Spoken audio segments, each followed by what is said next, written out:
अब मैं एक चीज बता दूं आपको, जैसे पिछली क्लास में हमने यूनिफॉर्म मोशन करा था।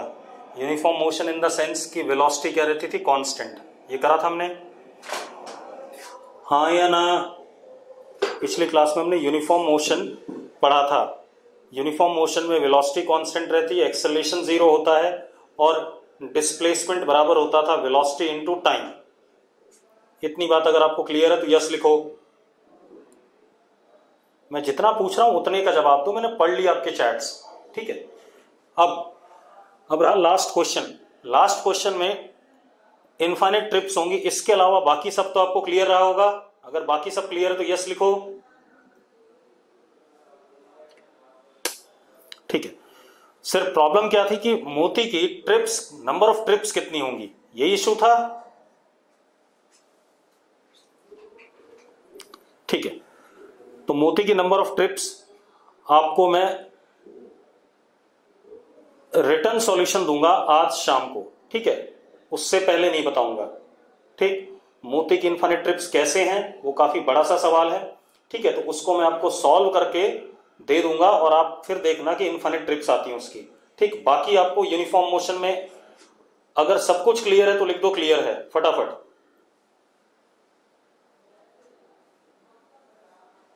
ठीक है, बस अब आगे बढ़ रहे हैं। अब मैंने एक चीज कही थी कि 1D मोशन की दो कंडीशंस थी। एक तो कि मोशन यूनिफॉर्म होना चाहिए, पहली कंडीशन ये थी। दूसरा, बेटा यूनिफॉर्म मोशन पे और क्वेश्चंस नहीं है, मैंने आपको डीपीपी दी थी, that was completely on uniform motion, ठीक है। इतनी बात तो, और क्वेश्चंस यूनिफॉर्म मोशन पे नहीं आते हैं, जितने आने थे वो मैंने आपको बता दिए। मुझे बेटा रीजन मत बताओ, मैंने कहा आपको शाम को सॉल्यूशन मिल जाएगा, मैं आगे पढ़ा रहा हूं, उसको पढ़ो पहले।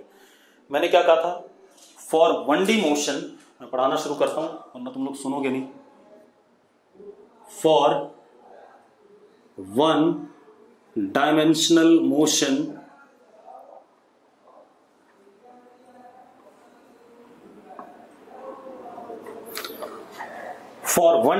मोशन कंडीशंस दो थी। पहली कंडीशन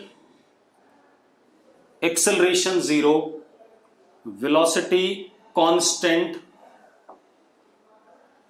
इसको हमने कहा था यूनिफॉर्म मोशन।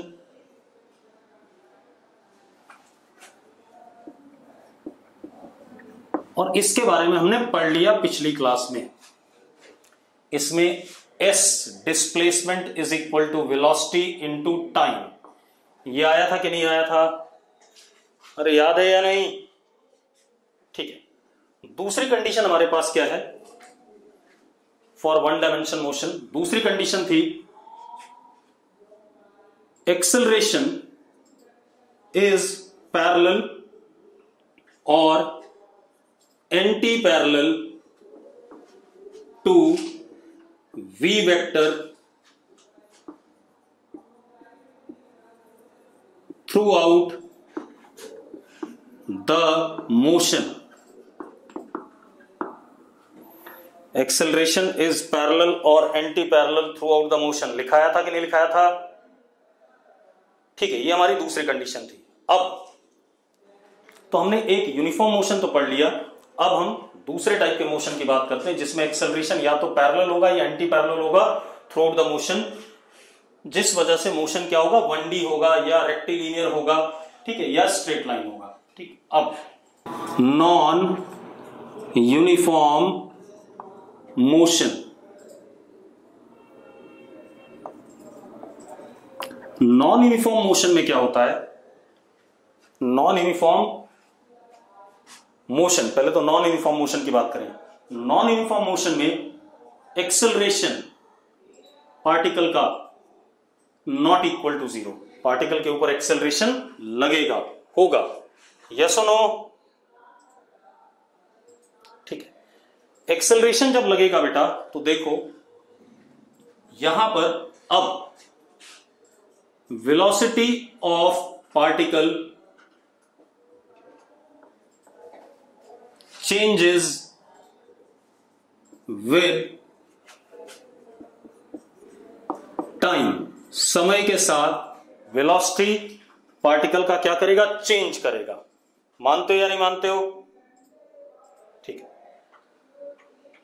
अब क्योंकि हमें 1D मोशन पढ़ना है, नॉन यूनिफॉर्म का भी एक पार्ट पढ़ना है, कौन सा पढ़ना है? 1D पढ़ना है। ठीक है, इतनी बात। तो उसके लिए होना क्या चाहिए? फॉर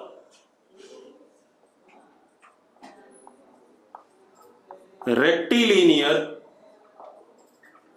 और 1D मोशन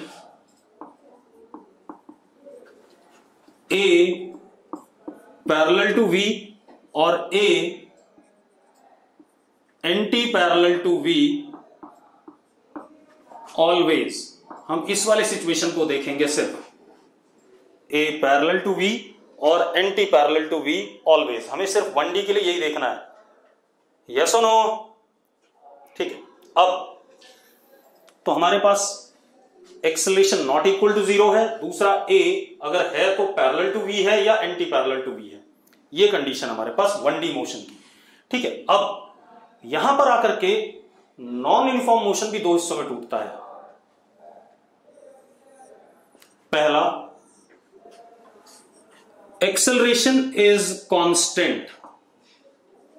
क्योंकि एक्सेलरेशन है तो वो दो तरीके से हो सकता है। एक्सेलरेशन या तो कांस्टेंट हो या दूसरा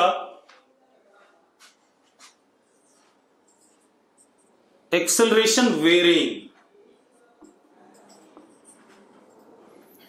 एक्सेलरेशन या तो कांस्टेंट हो या क्या हो? वेरिंग हो। यस और नो? अगर हो सकता है तो यस लिखो। ठीक है। अब अगर एक्सेलरेशन दो तरीके का हो सकता है तो एक में एक्सेलरेशन कांस्टेंट, एक में एक्सेलरेशन वेरिंग। तो नॉन यूनिफॉर्म मोशन भी दो टाइप का हो सकता है। Non uniform motion can be of two types. कौन कौन सा? पहला, जब एक्सेलरेशन कांस्टेंट है तो इसको कहते हैं यूनिफॉर्मली एक्सेलरेटेड मोशन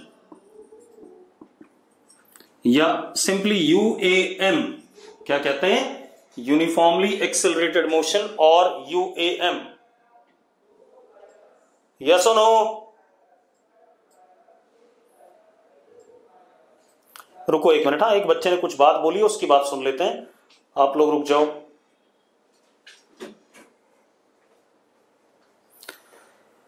शगुन जिंदल बोल रही है कि सर आपने तो कहा था कि 1D मोशन में एक्सेलरेशन 0 होता है। बेटा मैंने सिर्फ कहा था कि ये एक कंडीशन है। मैंने दो कंडीशन बताई थी।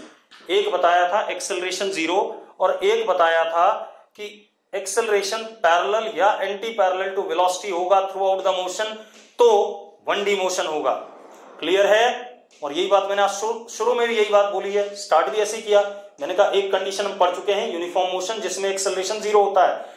दूसरा कंडीशन 1D मोशन का होता है एक्सेलरेशन पैरेलल या anti parallel to velocity throughout the motion always. लिखा हुआ है बोर्ड पे।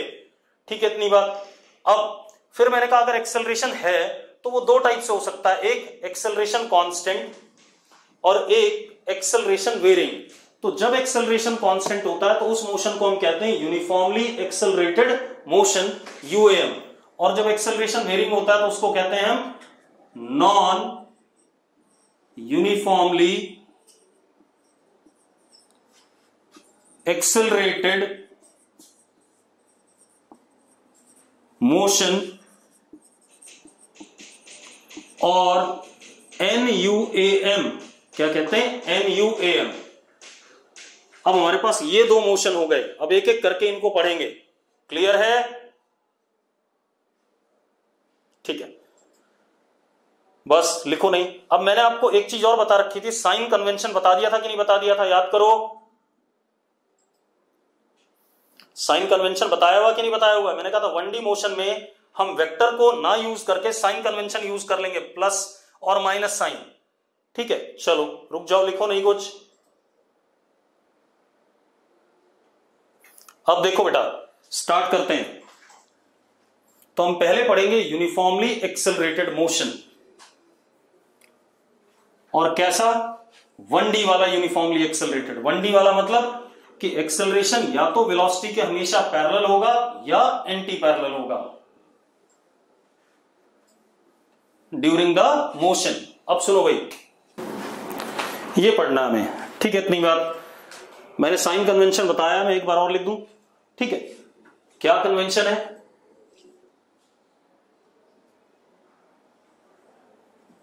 मैंने कहा था कोई भी फिजिकल क्वांटिटी इधर की तरफ डायरेक्टेड है तो उसको प्लस साइन के साथ डिनोट करना, इधर की तरफ डायरेक्टेड है तो उसको किससे? माइनस साइन के साथ। ऊपर की तरफ है तो उसको प्लस साइन से, और नीचे की तरफ है तो माइनस साइन से। ये हमारा साइन कन्वेंशन था, मैं बार बार बता रहा हूं आपको। और अगर ऐसा नहीं करोगे तो आपको सवाल करते हुए ही बीच में एक आधी बार साइन कभी पॉजिटिव लेना पड़ेगा किसी चीज का, कभी क्या लेना पड़ेगा? नेगेटिव। क्लियर है? ठीक है, चलो अब यूनिफॉर्मली एक्सेलरेटेड मोशन। एक्सेलरेशन कैसा है? Acceleration is constant. Acceleration constant कहने का मतलब है कि ना इस एक्सेलरेशन का मैग्नीट्यूड बदलेगा, ना ही इसका डायरेक्शन बदलेगा। यस और नो? अगर मैं बोल रहा हूं एक्सेलरेशन कांस्टेंट, तो ना इस एक्सेलरेशन का कभी मैग्नीट्यूड बदलेगा, ना कभी इस एक्सेलरेशन का डायरेक्शन बदलेगा। ठीक है, चलो अब हमने क्या करा, मान लेते हैं हमारे पास पार्टिकल ने इस लाइन पे चलना है, और इस लाइन पे क्यों चलना है वो भी देख लो। टाइम जीरो पे पार्टिकल की वेलोसिटी u है, एंड टाइम जीरो पे वेलोसिटी मतलब ये कौन सी वेलोसिटी है? Initial velocity.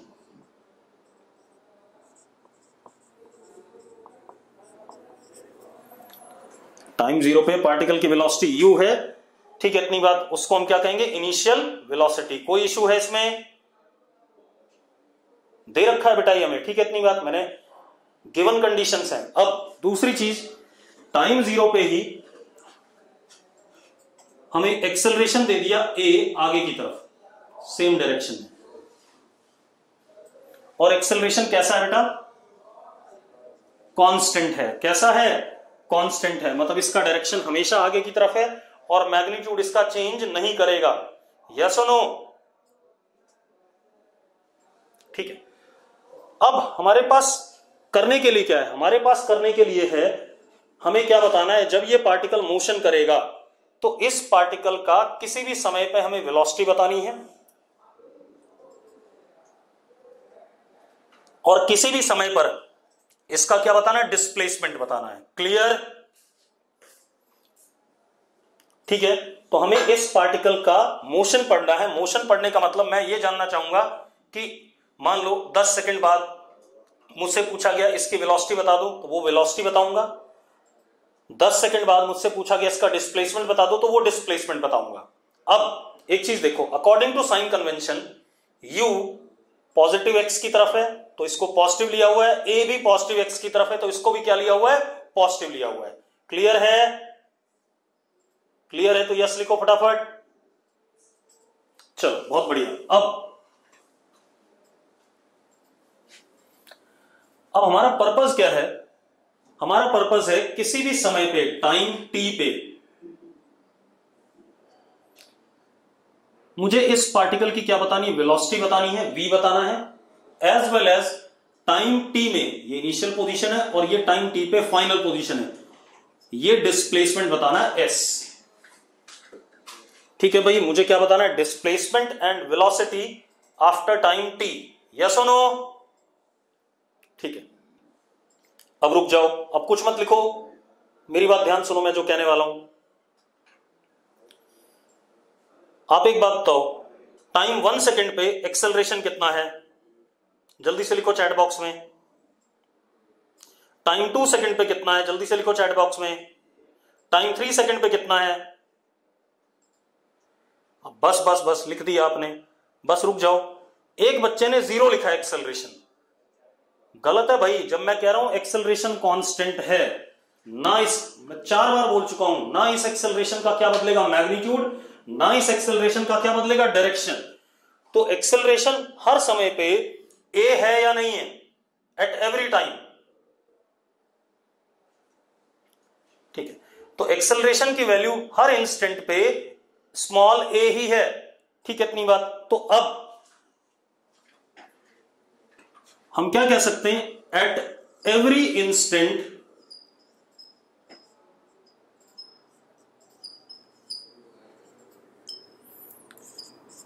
acceleration is a, therefore it can be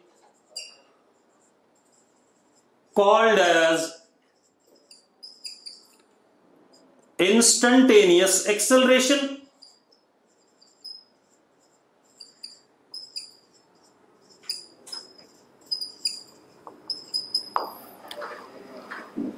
अगर यस है तो यस लिखो फटाफट, ठीक है। तो किसी भी समय पे एक्सेलरेशन ए है तो इसको हम इंस्टेंटेनियस एक्सेलरेशन कह सकते हैं या नहीं। चलो अब आप एक मजेदार बात देखो, इंस्टेंटेनियस एक्सेलरेशन ए की डेफिनेशन हमने क्या दी थी, rate of change of what, velocity with respect to time, a is equal to dv by d t, दिया था कि नहीं, ठीक है भाई, a is equal to dv by d t. अब हम क्या करेंगे, अब जरा देखो एक minute, a is equal to dv by d t आ गया, आप क्या कह सकते हो, dv is equal to a d t, dv is equal to a d t, ऐसा कर सकते हो या नहीं, ठीक है। अब मेरी बात ध्यान सुनना, this is product of acceleration with छोटा सा time interval and which is equal to what, this is what, change in velocity of particle in time dt, dv is what, change in velocity of particle in time dt, yes or no। बेटा अपने आप कुछ मत लिखो, जो मैं बोल रहा हूं उसमें अगर आपको कुछ चीज समझ में नहीं आ रही है तो वो बताओ मुझे, बिल्कुल सही बात है, ठीक है। dv is what, change in velocity of a particle in time dt which will be equal to product of acceleration into time interval dt, ठीक है। अब अगर मुझे बड़े टाइम इंटरवल के लिए चेंज इन वेलोसिटी चाहिए तो मैं क्या करूंगा, इंटीग्रेट कर दूंगा, dv is equal to integration a dt, yes or no, dv is equal to integration a dt, ठीक है।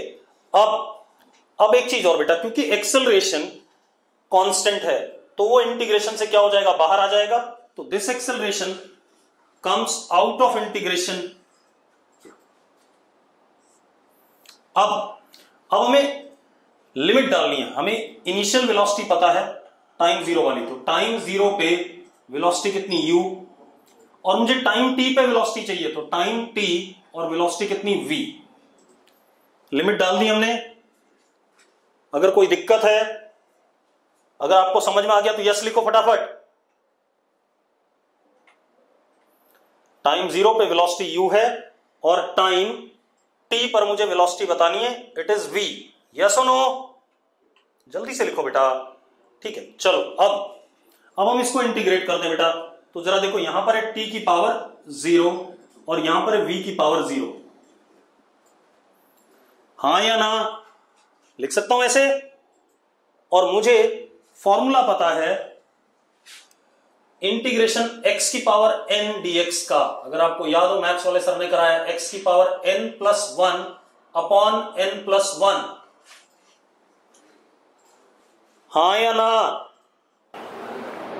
बेटा। अगर 1 लिखा है, 1 को मैं समथिंग टू द पावर 0 लिख सकता हूं कि नहीं लिख सकता हूं, कोई कह रहा है v की पावर 0 कैसे लिखा आपने, तो मैंने क्या कहा, वहां पर 1 इंटू डीवी था, 1 को मैंने v की पावर 0 लिख लिया, क्या दिक्कत है उसमें।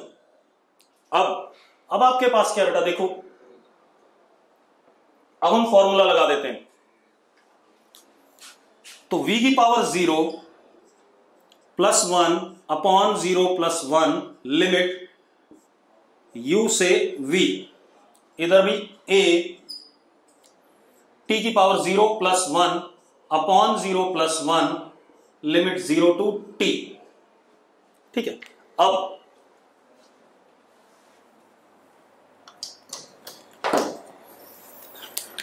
आप देखो बेटा क्या हो जाएगा ये, v लिमिट u से v is equal to a और यहां t 0 से t। अरे ठीक है यार, ठीक है। अब हम एक बार अपर लिमिट डालेंगे, उसके बाद लोअर लिमिट डालेंगे और दोनों को सब्ट्रैक्ट करेंगे, तो देखो क्या आ गया हमारे पास, v minus u is equal to a t minus 0। तो कितना आ गया, v is equal to u plus a t। This is first equation of uniformly accelerated motion, जो आपने 9th 10th क्लास में भी पढ़ी है, बस डिराइव इस तरीके से नहीं करी थी। बेटा इंटीग्रेशन क्यों लिया, एक बच्चे का सवाल है। ये छोटा सा dt, इसमें चेंज हुआ कुछ वेलोसिटी, फिर अगला dt इसमें थोड़ा सा चेंज हुआ, अगला dt इसमें थोड़ा सा चेंज हुआ। मुझे चाहिए था टोटल टाइम t इंटरवल का चेंज, तो मैं छोटे छोटे चेंज, सारे के सारे चेंज क्या करूंगा, ऐड करूंगा या नहीं करूंगा। ठीक है, तो इसीलिए मैंने इंटीग्रेशन लिया। इंटीग्रेशन का मतलब ही होता है एडिशन। ठीक है, अब ये हमारे पास फर्स्ट इक्वेशन आ गया मोशन का। अगर आपको क्लियर है तो यस लिखो फटाफट। ठीक है, अब दूसरा इक्वेशन डिराइव करते हैं इसी में। अब देखो बेटा हमारे पास आ गया v is equal to u plus a t. अब इसको जरा ध्यान से देखो, है क्या चीज ये बहुत ही इंपॉर्टेंट सा रिजल्ट है। आपको u और a गिवन है या नहीं गिवन है, अगर गिवन है तो यस लिखो। ठीक है, अब रुको रुको रुको रुको, बस हो गया हो गया। अब अगर आप टाइम की वैल्यू 0 डालते हो तो what is value of u, sorry v। अगर आप टाइम की वैल्यू 0 डालते हो तो what is value of v। ठीक है, टाइम की वैल्यू 1 डालते हो तो कितना आया, अगर टाइम की वैल्यू 1 डालते हो तो v की वैल्यू u प्लस a, बिल्कुल सही है। 2 डालते हो तो u प्लस 2a, 3 डालते हो तो u प्लस 3a। यस और नो? इसका मतलब ये v क्या है, v is u plus a T. अगर मैं टाइम की वैल्यू डालता जाऊं तो मुझे v की वैल्यू मिलती रहेगी corresponding to that time.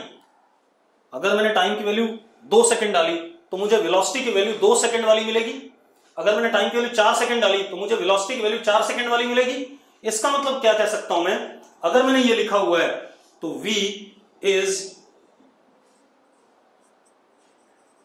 Instantaneous velocity, मतलब v क्या है, किसी भी समय की velocity as a function of time. Yes और नो? अगर क्लियर है तो यस लिखो फटाफट। बेटा v कांस्टेंट नहीं है, v टाइम पे डिपेंड कर रहा है।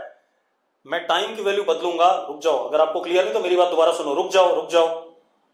आप एक बात बताओ, अगर मैं टाइम की वैल्यू बदलता हूं तो v की वैल्यू बदलेगी कि नहीं बदलेगी? मैं जो बोल रहा हूं उसको सुनो, लिखो नहीं। मैं बोल रहा हूं अगर मैं टाइम की वैल्यू बदलता हूं तो v की वैल्यू बदलेगी कि नहीं बदलेगी? ठीक है, अगर मैं टाइम को 1 सेकंड डालता हूं तो मुझे वेलोसिटी कौन से समय की मिलेगी, जरा बताना। 1 सेकंड की। अगर मैं टाइम को 5 सेकंड डालता हूं तो मुझे वेलोसिटी कौन से टाइम की मिलेगी? 5 सेकंड की।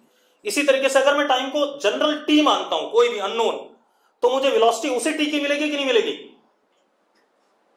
तो अब अगर अननोन t है तो ये वेलोसिटी किसी भी टाइम की हो गई कि नहीं हो गई?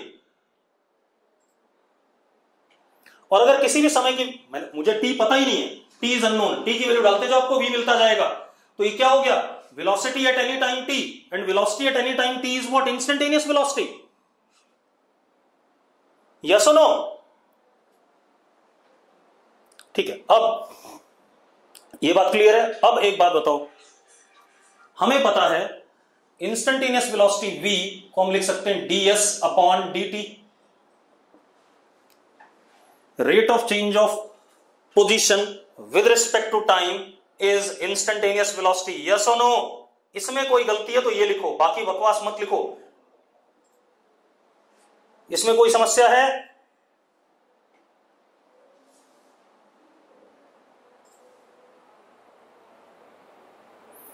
बेटा जो आपने पढ़ा है ना फाइनल वेलोसिटी होती है, वो सब बकवास बातें हैं। फाइनल वेलोसिटी अगर आपको टाइम पता है तब बताया जाएगा कि वो फाइनल वेलोसिटी होती है। मैंने क्या कहा, अगर मैं टी लिख रहा हूं, टी इज एनी टाइम जो आपको गिवन नहीं है, तो आपको वेलोसिटी उस समय की मिल रही है। बेटा हम टर्न नहीं ले रहे हैं, ठीक है? टर्न ले रहे होते तो 1D मोशन नहीं होता, रेक्टिलिनियर नहीं होता। किसी बच्चे को क्या है, टर्न ले रहे हैं। भाई अभी टर्न लेने वाले सवाल हम नहीं कर रहे हैं, हम क्या पढ़ रहे हैं? 1D motion on a straight line, ठीक है? तो ये मैंने बार बार कहा, जो चल रहा है उस पे ध्यान दो अभी। अब velocity, this is instantaneous velocity. Instantaneous velocity is defined as rate of change of position with respect to time. ये डेफिनेशन दी थी कि नहीं दी थी? ठीक है। अब आप एक चीज देखो, हम क्या कह सकते हैं, ds is equal to v dt। ds is equal to v dt। What is ds? This is change in position of particle in small time dt। Yes और नो? मेरी आवाज म्यूट हो गई क्या? एक मिनट रुको बता रहा हूं, हो गई म्यूट। अब ठीक है, आवाज आ रही है अब? ठीक है, मैं दोबारा बता देता हूं। मैंने क्या कहा, v इंस्टेंटेनियस वेलोसिटी है, तो उस v को क्या लिख सकते हैं? Rate of change of position with respect to time. मैंने dt इधर भेज दिया, v dt is what? ds। ds क्या है? छोटा सा पोजीशन में change in what time? dt time. Yes और नो? अगर यस है तो यस लिखो फटाफट। चलो बस रुक जाओ, मत लिखो। अब हम v की वैल्यू डाल देते हैं यहां पर। तो ds is equal to u plus at into dt। हमने v की वैल्यू डाल दी जो हमने निकाली थी। यस और नो? एक मिनट बेटा, एक बच्चे को ना टर्न लेने की बहुत पड़ी है, उसको देख लो मैं कौन है।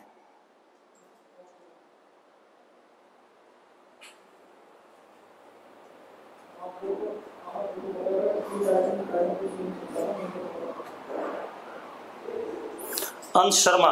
मैं 2 बार बोल चुका हूं बेटा कि अभी हम रेक्टिलिनियर मोशन पढ़ रहे हैं, 1D मोशन पढ़ रहे हैं, तो बार बार टर्न लेने वाली बात मत किया करो बीच में। अब मैं क्या कह रहा हूं, ds is equal to u plus at into dt। अब हम इंटीग्रेशन कर दें बेटा।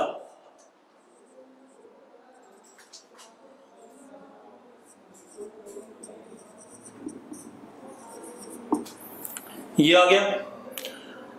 अब जरा देखो, लिमिट डाल देते हैं। टाइम 0 पे s is what? 0 initially. This is what? 0। Initial हमने 0 मान लिया, ठीक है? इतनी बात। टाइम t पर कितना चल गया? s चल गया। यहां से यहां तक का क्या है? s है। वही निकालना है हमें। यस और नो? ठीक है। अब रुक जाओ।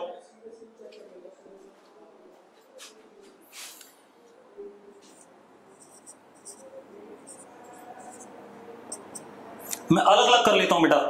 Integration u dt 0 to t plus integration a t dt 0 to t कर सकता हूं। और बीच में प्लस साइन था, मैंने अलग अलग कर लिया, कोई दिक्कत नहीं इसमें। अब हम आगे बात करते हैं। देखो जरा,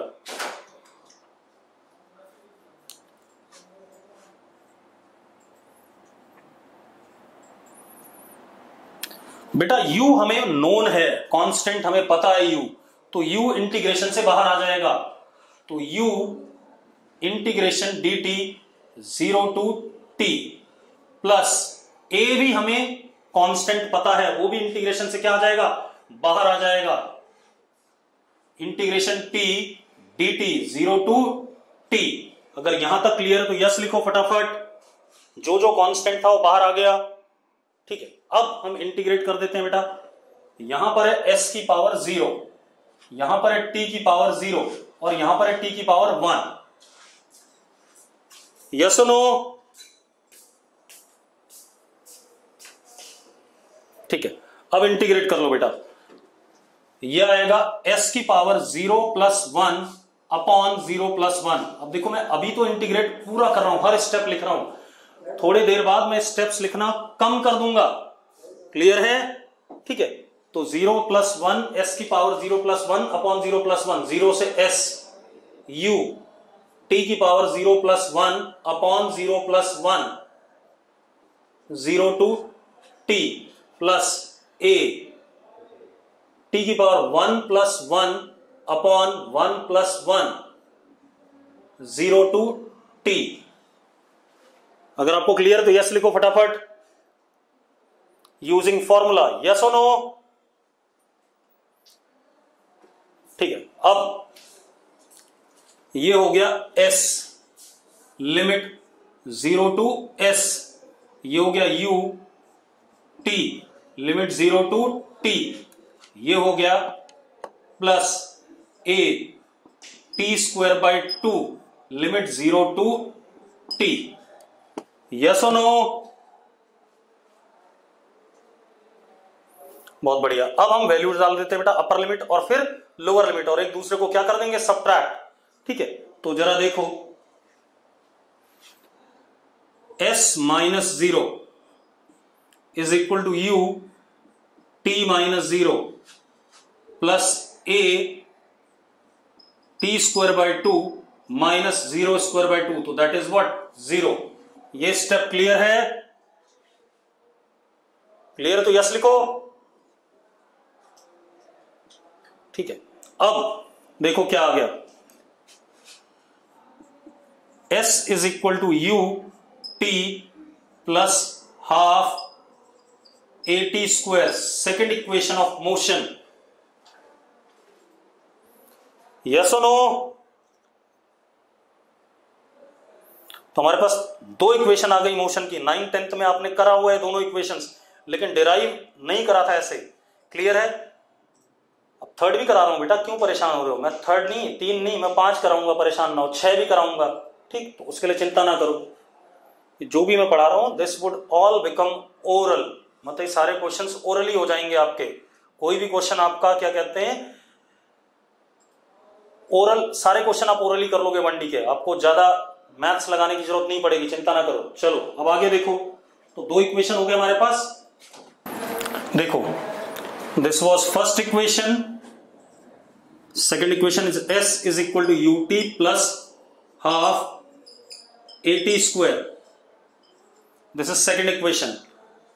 ठीक है, अब ये सेकेंड इक्वेशन क्या बताता है? देखो, पहले जब भी आप इक्वेशन डिराइव कर रहे हो तो आप ये देखो कि वो बता क्या रहा है। अब सेकेंड इक्वेशन में क्या है, आप t की वैल्यू डालते जाओ भाई, u और a तो आपको पता है, आप टाइम की वैल्यू डालते जाओ, आपको उस टाइम के कॉरस्पॉन्डिंग पार्टिकल का क्या मिलेगा, डिस्प्लेसमेंट मिलेगा। यस और नो? अगर आप टाइम की वैल्यू 0 डालो, से आपने टाइम की वैल्यू 0 डाली तो s क्या आ रहा है, 0 आ रहा है कि नहीं आ रहा है? टाइम की वैल्यू 1 डालो तो s is u plus a by 2, time की वैल्यू 2 डालो, आता रहेगा कि नहीं आता रहेगा ऐसे ही? तो आपको किसी भी समय पे क्या मिल रहा है, डिस्प्लेसमेंट मिल रहा है। आप तो ये हो गया इंस्टेंटेनियस डिस्प्लेसमेंट, बिल्कुल सही बात है। अब हम थर्ड इक्वेशन पे आ जाए।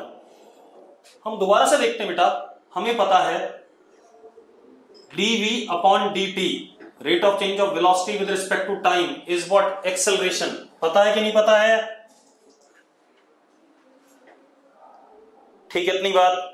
चलो अब थर्ड इक्वेशन के लिए हम क्या करने वाले हैं, देखो मैंने क्या करा, देखो एक मिनट,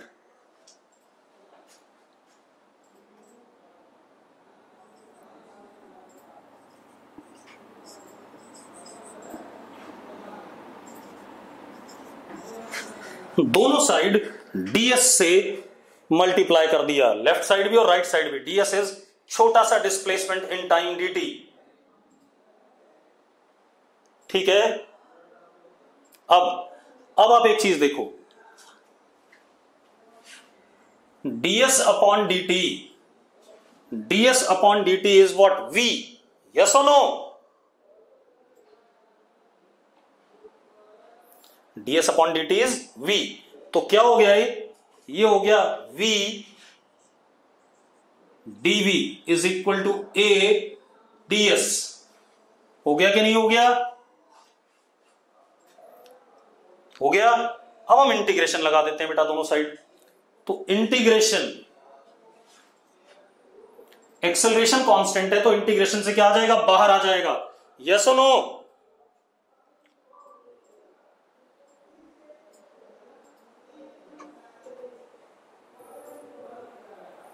ठीक है। अब जरा देखो, एक मिनट। अब आप देखो, जब s 0 है, इनिशियली s 0 है, तो व्हाट इज वेलोसिटी? u, हां या ना? और जब s है, जब यहां पहुंचे s, तो वेलोसिटी इज व्हाट? v। अरे ठीक है, लिमिट सही लगी है। जब s 0 है तो वेलोसिटी u था, और जब s हुआ तो वेलोसिटी क्या है? v है, यस? ठीक है। अब आप देखो, यहां पर है v की पावर 1 और यहां पर है s की पावर 0 ds। ऐसा ही है या नहीं? लिख सकते हैं? एक बच्चे ने पूछा है ds बाई dt v कैसे हुआ। बेटा एक काम करना कीर्ति, जरा डेफिनेशन लिखना जरा वेलोसिटी की। क्या डिफाइन किया था हमने वेलोसिटी को?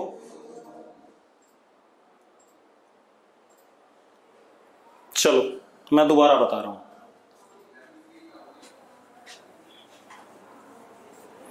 बेटा कई बार आपको, जब आप 9th 10th में मैथ्स की इक्वेशन सॉल्व करते थे तो आपको कुछ मल्टीप्लाई डिवाइड करना पड़ता था कि नहीं करना पड़ता था? पहले बताओ। ठीक है, तो वही मैं भी कर रहा हूं। मेरे पास acceleration is dv by dt, सबको पता है। ठीक है, इतनी बात। एक्सेलरेशन dv बाई dt है। अब मैंने क्या करा, क्योंकि मुझे थर्ड इक्वेशन लानी है, ठीक है, तो मैंने क्या करा, दोनों साइड छोटे से डिस्प्लेसमेंट से या चेंज इन पोजीशन से मल्टीप्लाई कर दिया। मैंने कुछ गलत करा है इसमें, पहले बता दो मुझे। कोई चीज आपको गलत लग रही हो इसमें? नहीं, है ना? ठीक है। अब आपको मैंने एक चीज पढ़ाई हुई है कि velocity is defined as rate of change of position with respect to time. ये आपने पढ़ा है कि नहीं पढ़ा है? तो भैया मैं ds अपॉन dt को v लिख दूंगा, क्या समस्या है इसमें? एक मिनट बेटा, किसी ने कुछ लिखा है, मैं उसकी बात भी कर लें।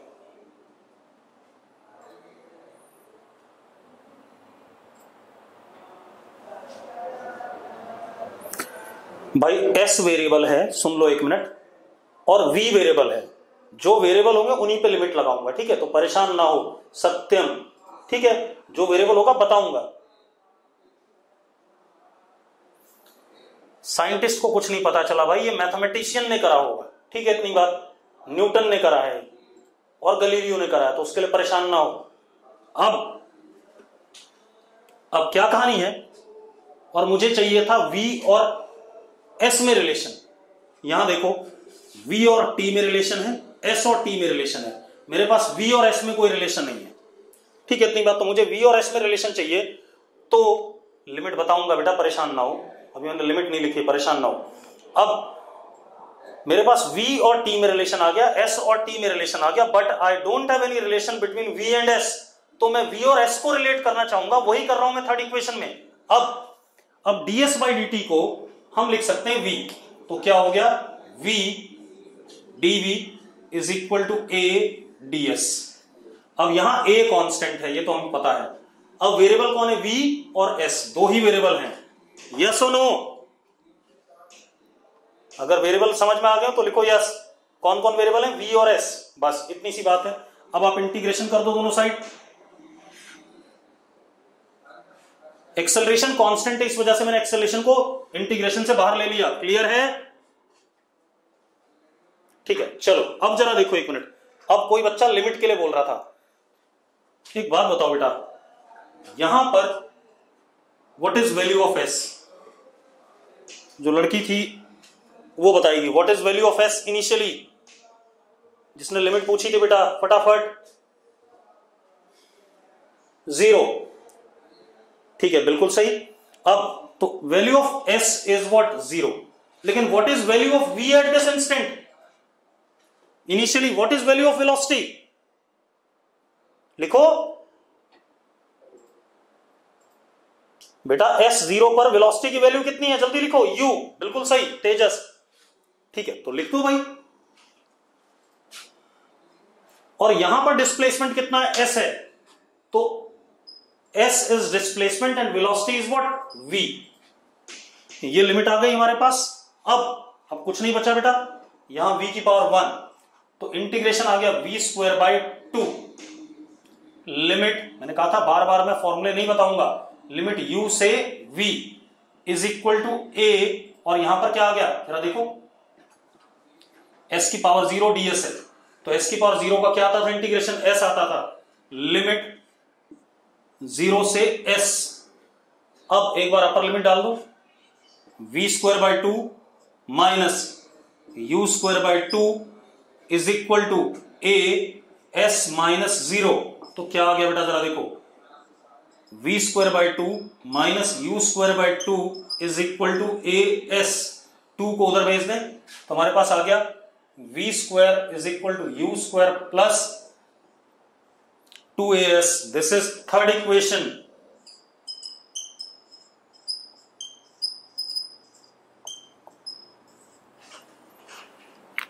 बात समझ में आ गई तो यस लिखो फटाफट। बिल्कुल सही। अब ये क्लियर हो गया। अब इसके बाद अब हम बात करते हैं, कुछ क्वेश्चन ट्राई करेंगे इस पे, ठीक है, इतनी बात।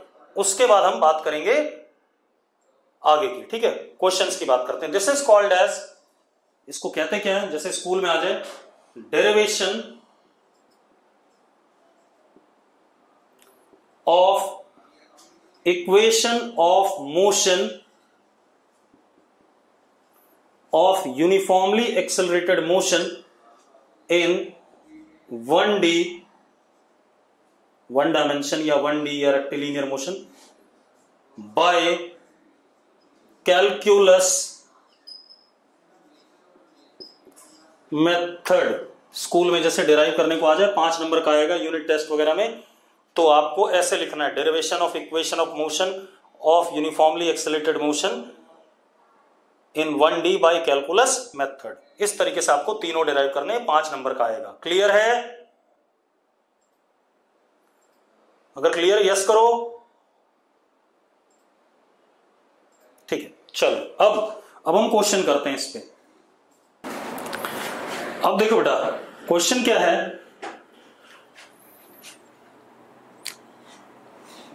अब चलो पहले एक चीज और, motion under acceleration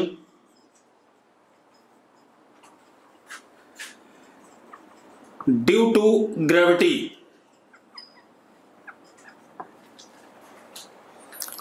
motion under acceleration due to gravity. ठीक है, इसको पढ़ने से पहले मैंने आपको 3 इक्वेशन करा दिए, पहले उनको ध्यान से देख लो। v is equal to u plus at, s is equal to ut plus half at², v² is equal to u² plus 2as। 3 equation ही करा चुका हूं, और भी इक्वेशंस हो सकती हैं, वो निकाल लेते हैं पहले। ठीक है, रुको। यहां पर हमारे पास पहला इक्वेशन क्या रिलेशन है, v और t में रिलेशन है, दूसरा s और t में रिलेशन है, तीसरा v और s में रिलेशन है। ठीक है, मैं क्या करता हूं, let this be 1 2 and 3 from 1 u is equal to v minus at। लिख सकता हूं कि नहीं? अगर लिख सकता हूं तो यस बोलो। ठीक है, पुट दिस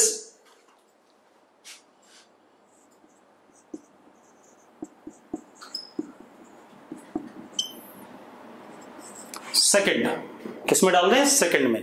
तो u की वैल्यू, तो s is equal to, u की वैल्यू डाल दी यहां पर कितना, v minus A t into t plus half A T square. इनके एप्लीकेशन भी बताऊंगा आपको, अभी तो मैं इक्वेशन बना देता हूं। लिख सकता हूं, अगर यस तो यस बोलो, ठीक है। अब आप क्या करो, V T minus A T square plus half A T square, तो S is equal to V T minus half A T square. This is equation 4। Yes और नो? बहुत बढ़िया। तो चौथी इक्वेशन हो गई। अब चौथी इक्वेशन भी लिख देते हैं बेटा। अब एक और इक्वेशन देखो, इन सबका यूज होगा।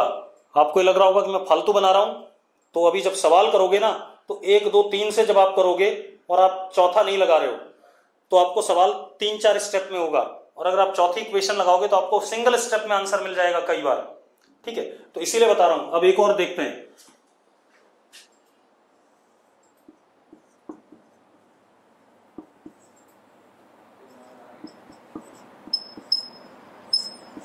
मैं लिख सकता हूं ऐसा, from 1 a is equal to v minus U by T, लिख सकता हूं।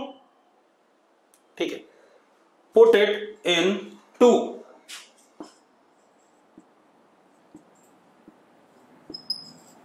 सेकंड में डाल दो।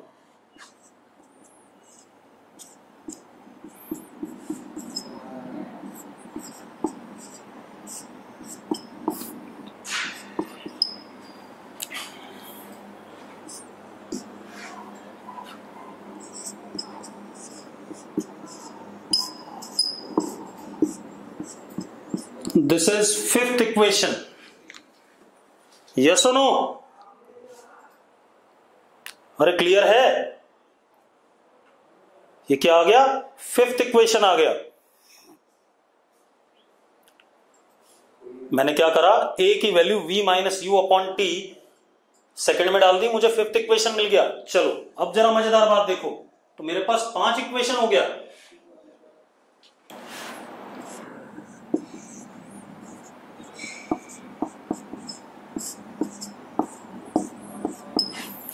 अब एक चीज का खास ख्याल रखना कि ये पांचों इक्वेशन वैलिड तभी है बेटा जब एक्सेलरेशन क्या होगा, कांस्टेंट होगा। अरे यस और नो? ठीक है, ये तब वैलिड है इक्वेशंस जब एक्सेलरेशन क्या होगा, कांस्टेंट होगा। कहीं और मत लगा देना, सिर्फ एक्सेलरेशन कांस्टेंट के लिए ही ये इक्वेशंस वैलिड है, क्योंकि ये डिराइव हमने तब करी है जब एक्सेलरेशन इज कांस्टेंट।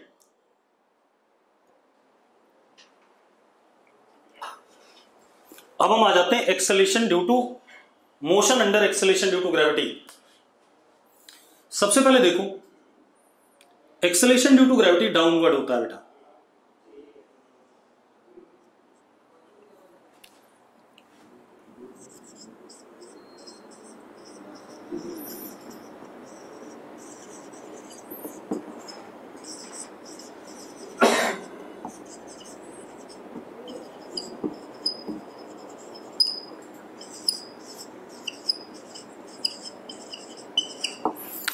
इतनी बात क्लियर है सबको?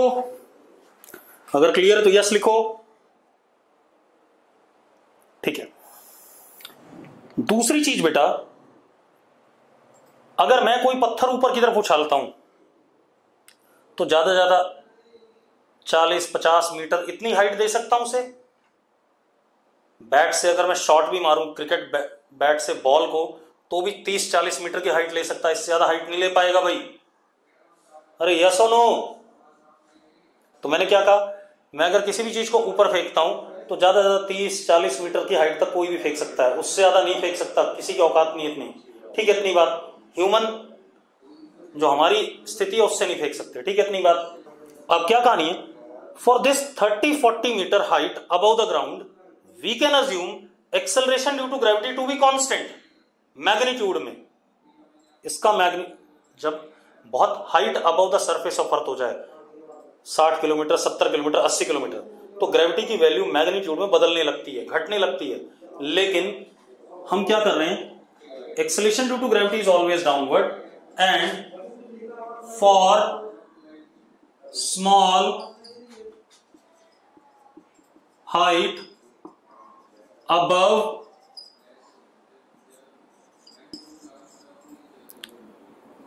surface of earth, magnitude of acceleration due to gravity is assumed to be constant. Assume कर लिया हमने, हालांकि थोड़ा बहुत चेंज जरूर करेगा। ठीक है, इतनी बात हमने क्या कर लिया, छोटी height above the surface of earth के लिए एक्सेलरेशन ड्यू टू ग्रेविटी क्या अज्यूम कर लिया, कांस्टेंट अज्यूम कर लिया। ठीक है, what is reason behind this, ये आपको जब ग्रेविटेशन वाला चैप्टर पढ़ेंगे, जब जी की वैल्यू निकालेंगे तो आपको पता चल जाएगा रीजन क्या है इसके बिहाइंड। ठीक है, इतनी बात। अब और किताबों में इसकी वैल्यू 9.8 मीटर पर सेकंड स्क्वायर गिवन होती है, यस और नो। ठीक है, चलो कोई बात नहीं, ये हो गया हमारे पास। अब एक्सेलरेशन ड्यू टू ग्रेविटी का मैग्नीट्यूड कांस्टेंट ले लिया हमने, कुछ किताबों में 10 भी दे रखी होती, परेशान ना हो, वो क्वेश्चन में आपको मेंशन होगी कि आपको जी की वैल्यू 10 लेनी है या 9.8 लेनी है, उसके लिए आप परेशान ना हो। ठीक है, अब इशू ये है कि acceleration due to gravity is what, downward. एक तो डायरेक्शन फिक्स हो गया इसका, और इसका क्या फिक्स हो गया, मैग्नीट्यूड। मैग्नीट्यूड भी कैसा है, डाउनवर्ड है। तो अगर ये दोनों चीजें फिक्स हो गई डाउनवर्ड, क्लियर है इतनी बात, तो अगर ये दोनों चीजें फिक्स हो गई डाउनवर्ड, तो ऑब्वियस सी बात है acceleration due to gravity is downward as well as magnitude is fix, तो acceleration due to gravity can be assumed as what, constant.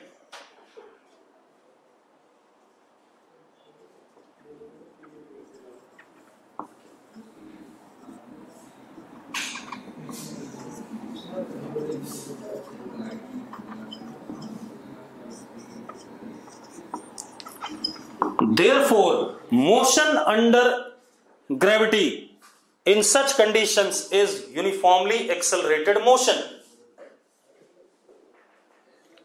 मैंने क्या कहा, मेरी बात दोबारा सुनो। मैंने क्या कहा, एक्सेलरेशन का डायरेक्शन हमेशा नीचे की तरफ है, ये बात क्लियर है। दूसरा, एक्सेलरेशन का मैग्नीट्यूड हमने कांस्टेंट मान लिया, तो अगर मैग्नीट्यूड कांस्टेंट है, डायरेक्शन नीचे की तरफ है, तो डायरेक्शन फिक्स हो गया, मैग्नीट्यूड फिक्स हो गया, तो एक्सेलरेशन ड्यू टू ग्रेविटी क्या हो गई, कांस्टेंट हो गई कि नहीं हो गई। तो एक्सेलरेशन ड्यू टू ग्रेविटी अगर कांस्टेंट हो गई, तो मोशन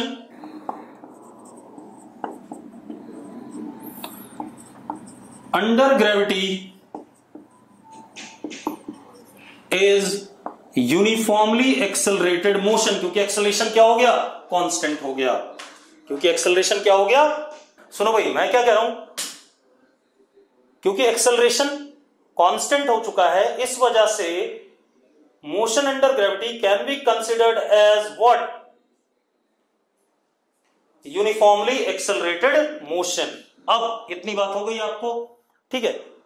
अब इस पे हम यूएएम पे सवाल अगली क्लास में करेंगे, ठीक है, इतनी बात, और बहुत सारे क्वेश्चन करेंगे, ठीक है। अब मैं लेक्चर छोड़ रहा हूं, आपको रिकॉर्डिंग इसकी रात को मिल जाएगी और इसकी डीपीपी कल मिलेगी, और जो पिछले डीपीपी थी उसका सॉल्यूशन आपको मिल जाएगा, परेशान ना हो, ठीक है।